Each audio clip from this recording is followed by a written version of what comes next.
So hello everyone. Welcome if you are new to the channel. Welcome back if you love me. I absolutely love you too. We are here for March energies.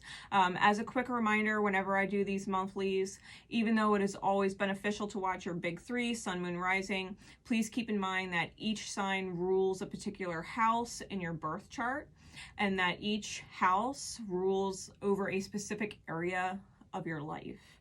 Okay, so you can read into the insights of each of these messages for each sign and get a very personal view of what it is that is going on in your life at this time per each area, okay, per each house. So with that said, I am using my Mirror of the Soul Tarot. I am using my Hermetic Tarot. And all guidance will be in a separate video called Ophiuchus, which will be loaded after the other signs are completed. There's also a divine counterpart reading, and there's going to be 2 bonus readings this month. One for Libra, because Libra had the most views and the most liked video for January. We are also going to have a bonus reading for Aquarius, because Aquarius had the most comments for January, okay? And I will be doing the same thing for April with February's videos. So keep that in mind. Make sure to drop a like, leave comments, share it out, get the views up as high as you can, because there will be bonus readings for the top performing videos each month. With that said, let's get into your message. All right, Taurus, Taurian energy. Spirit, please. What is going on for Taurus? Those with Taurus placements. Taurus energy, the house in which Taurus rules for you. What is going on surrounding Taurus and Taurian energy for March? One more shuffle. What is going on with Taurus for March? We've got the Fool, the Empress, your energy, also Libran energy, that's Venus energy. The Fool is Uranus and Arian energy. We got the Judgment card. Wow, 3 major arcana. The Aeon is the Judgment card. Scorpionic energy, also Sagittarian energy. We've got the 8 of Swords and the 4 of Swords. Bottom of the deck is the Knight of Swords. Top of the deck is the 3 of Swords. All right, so outside of the major arcana, we've got all swords. It's pretty fucking wild. All right, so Taurus.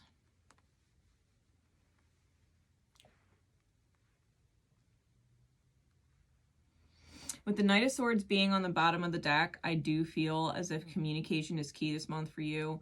I think with the 3 of Swords on top, there's definitely sorrow, right? I mean, the 3 of Swords in this deck is the sorrow card.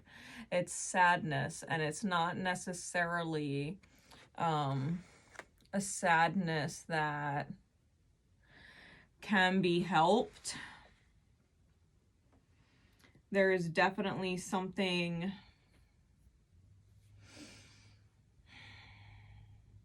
that's being released. I feel as if it's bittersweet. I think it's something that, you know, with the Fool and the Empress and the Judgment card here, I think that there's a leap of faith being taken, a risk being taken in order to achieve a really high manifestation. And the universe is making a call on it. I think that it's something you've been trapped in your head about for a while. especially in March, that you're finally surrendering to. The Four of Swords, and here is the Truce card.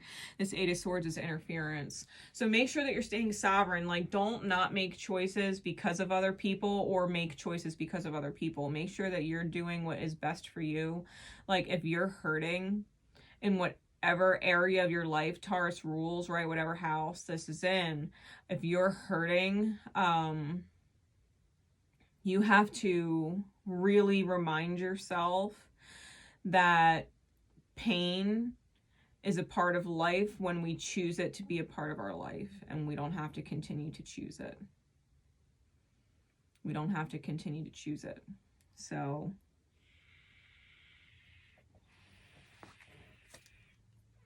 let's get some clarities. Let's get some clarifying cards, please, Spirit. I feel like you're definitely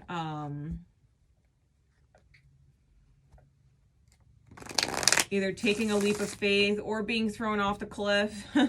Okay, it could be vice versa if you're cross-watching, so take it as it resonates for you. But I definitely feel as if you're making a choice that is definitely a choice you need to make for yourself, even if other people are not entirely happy about it. Even if you care about them and don't actually want them to feel hurt, which is why I think the interference with the Eight of Swords is there. But it really is surrendering to the reality that the reality is what it is. And it's not something that you want to actually continue in or continue doing. And that ultimately, if the universe is making a judgment call and pushing you into a brand new situation where you're, you know, receiving your highest manifestation, your highest desire, that it is a blessing, even if it's bittersweet, you know what I mean? So, clarities, please, Spirit, clarify the Fool for me.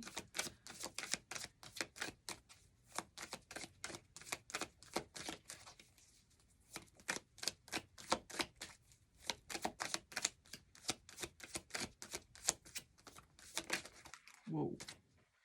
All right, so we'll do the Fool, the Empress, the Aeon.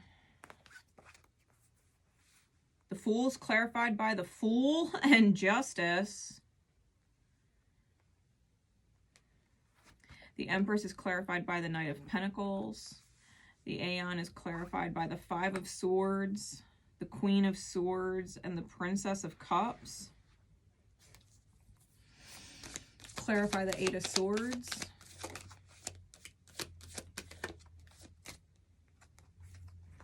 Clarified by the Judgment card in reverse and the Moon. And clarify the Four of Swords,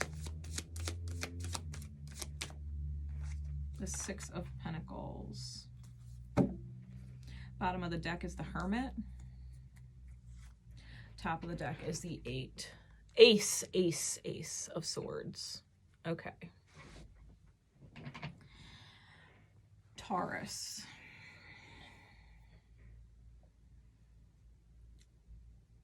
If you have strong Libra energy or are dealing with a Libra,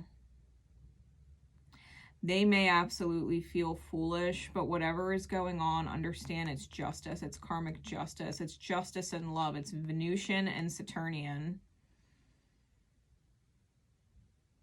Whatever you're choosing, if it's bittersweet and someone's going to end up upset or sad, there's karma involved.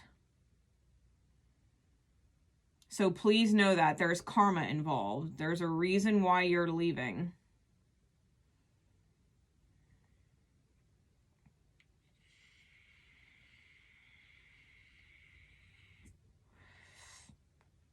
There's truth at play. Spiritual truth. This is Plutonian energy on this particular Fool card. This is Plutonian.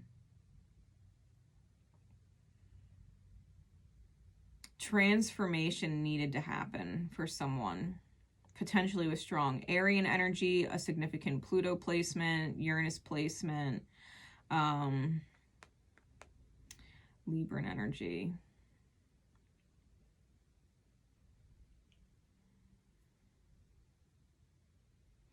And I feel with the Empress and the Knight of Pentacles, this Knight is actually moving relatively quickly. He's charging ahead. That's typically not the case for the Knight of Pentacles, but this is the Lord of the wild and fertile land, and it's under the Empress. So I feel like you are definitely moving towards receiving something that is highly beneficial for you, very abundant. The Judgment card is clarified by the Five of Swords, the Queen of Swords, and the Princess of Cups. So we're dealing with Libran energy again. Piscean energy here. Venusian energy again. So we've got Venus here. We've got Venus here. We've got Venus here. So there's definitely a lot of Venusian energy at play.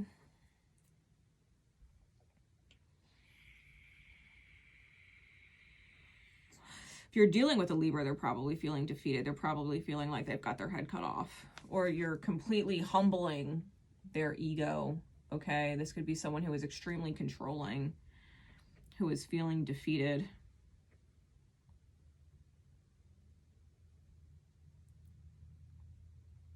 It wasn't balanced. I think emotionally you're detaching with that Five of Swords and moving forward. I think you're connecting with the grace and flow of spirit. I think that you're moving in alignment with the currents of a much deeper path, leaving this energy behind.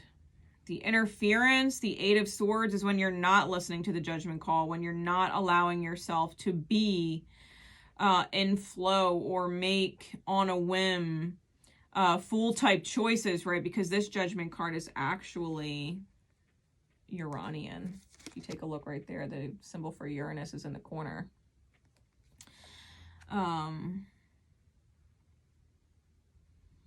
It's the spirit of primal fire. It's that instinct, right? Primal fire is instinct. If you're ignoring your instincts to leave or move, and you're keeping your secrets, or having shadow conversations, darker conversations, ruminating on fear state, ruminating on what ifs, right? Ruminating on things that you're afraid of. Well, what if I lose this? Or what if I lose that? Well, what if this person this? Or what if this person that? Like, the more you ruminate there, that's the Eight of Swords, where your instinct is to just do what you need to do. And that is surrender. That is surrender and receive. Receive, this is the Lord of material success. Okay, you see it right on the bottom of the card. You deserve more than what you've been receiving. And the truth of the matter is, with the Ace of Swords, you may need to go on a solo journey, or whoever it is that you are leaving behind may need to really do some soul searching, especially if they're dealing with their demons, okay? And they're dealing with devils surrounding lust or addiction in some which way, shape, or form.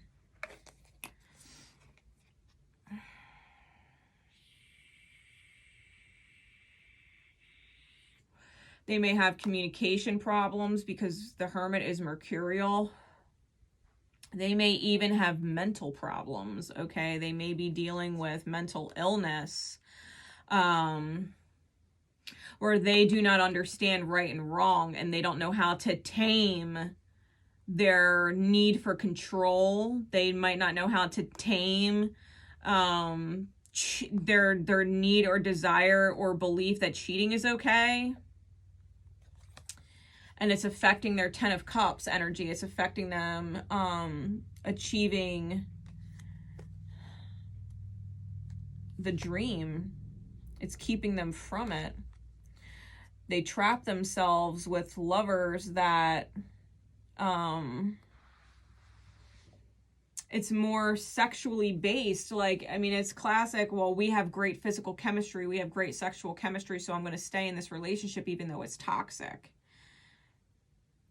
it's like, yeah, well, it's great. The physical sex is great. Like the chemistry is great. But if everything else about the relationship is toxic, like, I'm sorry, sex is not a reason to stay. Sex is not a reason to go back. It's not.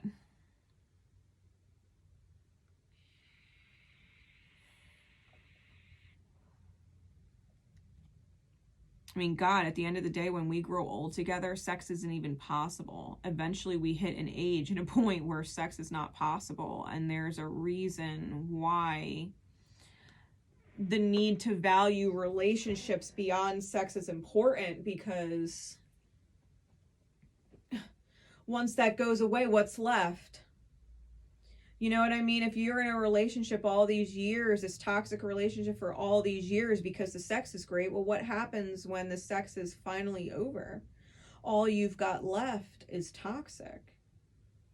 That's all that's left. So really understand why you choose to be in or stay in situations, and sex should never actually be a factor. It's a bonus, it's a cherry on top, but it should never actually be a factor in why you stay with someone. And I think this is something that someone else may be learning, especially if they have like Arian, Libran oppositions in their chart.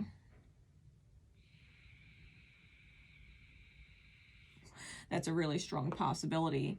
So do you, boo, for March, Taurian energy, the house in which this rules for you. Don't let a lust for intimacy or a lust for power or a lust for fill in the blank control what you absolutely need to do for yourself and your highest good. I think that your gut and your instinct is telling you to move in a certain direction, and when you surrender to that direction, it's going to highly benefit you.